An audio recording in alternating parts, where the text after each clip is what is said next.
V Sloveniji so vsakomur zagotovljene enake človekove pravice in temeljne svoboščine ne glede na narodnost, raso, spol, jezik, vero, politično ali drugo prepričanje, gmotno stanje, rojstvo, izobrazbo, družbeni položaj, invalidnost ali katerokoli drugo osebno okoliščino.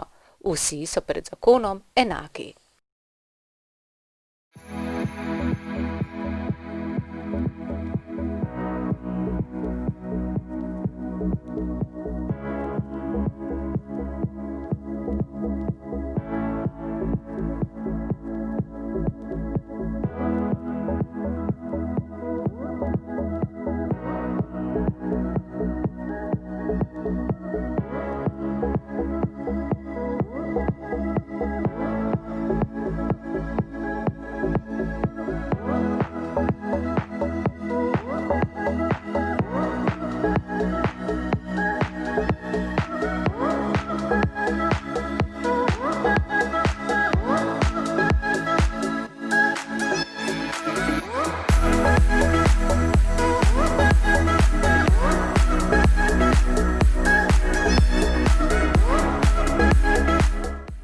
Minivata 2 leti, odkar je Zveza društev gluhih in naglušnih Slovenije novembra 2018 v Državni zbor vložila pobudo za vpis slovenskega znakovnega jezika v ustavo. Spomnimo, da je takratna vlada aprila 2019 predlog sprejela. Zatem ga je potrdila še ustavna komisija. Strokovna komisija je predlog razširila z znakovnima jezikoma italijanske in madžarske skupnosti, ki naj bi ju naša država tudi razvijala, in z jezikom gluhoslepih.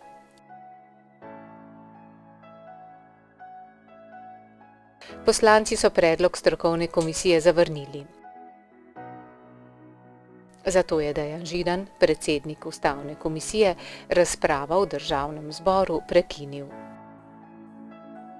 Strokovni komisiji pa dal možnost, da pripravi nov predlog, ki bo upošteval pripombe poslancev.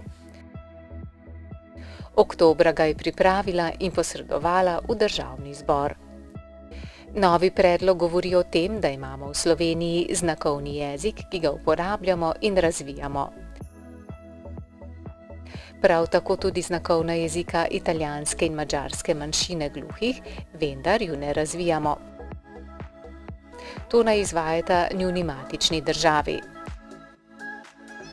In kot tretje, da imamo tudi jezik, ki ga uporabljajo gluhoslepi. Vendar bo podrobnosti urejal poseben zakon. Strokovna komisija ima zdaj čas, da ta novi predlog predstavi poslanskim skupinam.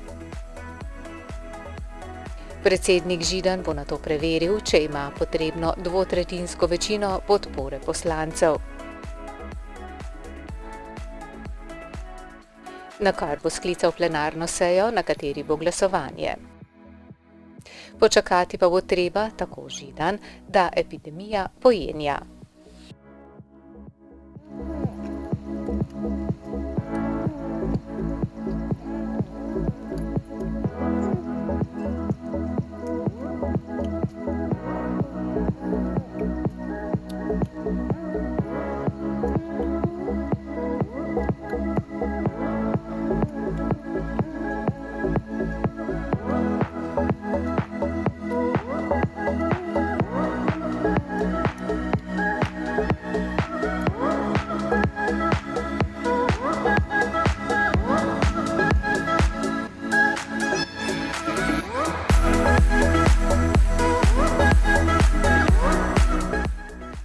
Pomembno je, da do realizacije pride čim prej, saj gluhi nimajo enakih možnosti v izobraževanju.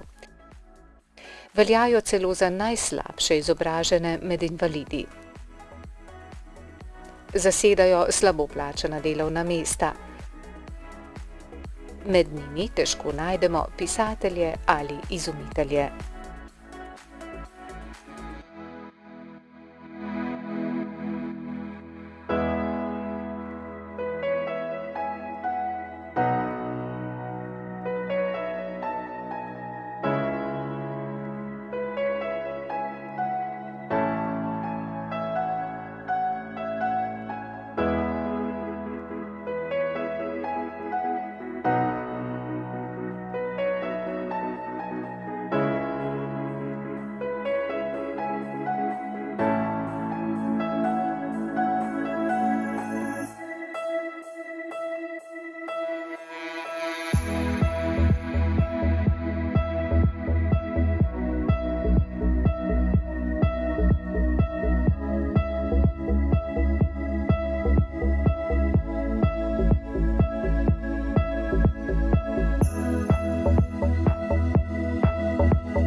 razstavo obetajo tudi državno financiranje razvoja znakovnega jezika. Ta trenutno obsega 20 tisoč kreten, kar je primerljivo z besednim zakladom slišečega osnovnošolca. Zato želijo, da se doseže primerljiva raven razvitosti znakovnega jezika z govorjenim.